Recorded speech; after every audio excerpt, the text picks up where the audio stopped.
That news coming down just minutes ago. It's the first time updated vaccines have received emergency use authorization in the U.S. Both combine the original vaccine with the one that targets the BA4 and BA5 Omicron subvariants. Both companies submitted applications to the FDA for emergency use authorization for the updated vaccines last week. 6 News' Bella Caracta has been working to get new information today, and she joins us now live in the studio with what she's learned. Bella, thank you. And according to the CDC, the most common symptoms of carbon monoxide poisoning are headache, dizziness, upset stomach, vomiting, chest pain, and confusion.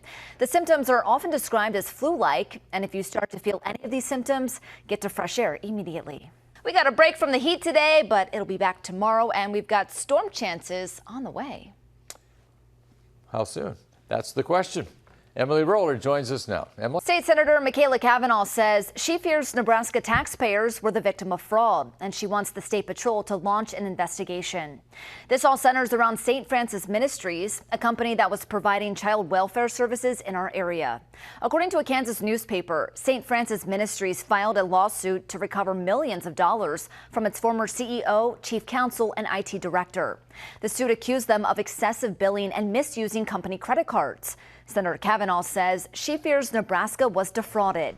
Today, she asked the state attorney general for an investigation and for the state to preserve potential evidence for a potential lawsuit later on. High drama and no decision today. The Justice Department and the Trump legal team squaring off in a federal courtroom. It's over whether an independent special master is needed to oversee classified documents seized from Mar-a-Lago. Trump's legal team argues that without a third-party review, DOJ investigators could leak aspects of their investigation. Trump's attorneys are zeroing in on a photo showing the FBI recovered top-secret material from Mar-a-Lago. Trump's team alleges that the documents were, quote, spread across the floor for dramatic effect. The former president defending himself today on a conservative radio show.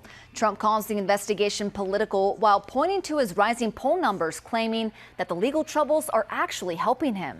A new report out today on math and reading scores for 9-year-olds. We've got that story coming up next.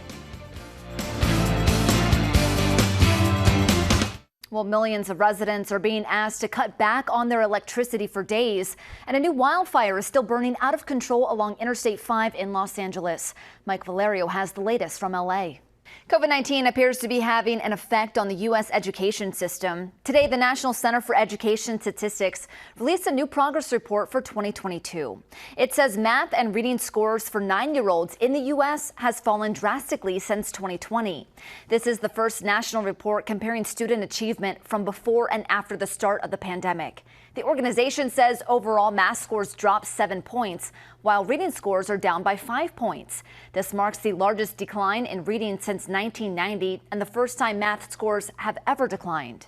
Well, it may seem a little bit early to be thinking about Christmas trees on September 1st. I know some of you are doing it, though. Supply could be lower this year. In New Jersey, consistent drought conditions have created a situation where Christmas trees have just dried due to the drought this year. In Monmouth County, New Jersey, the dry weather started earlier than most, and conditions have reached severe status. That's according to the U.S. Drought Monitor.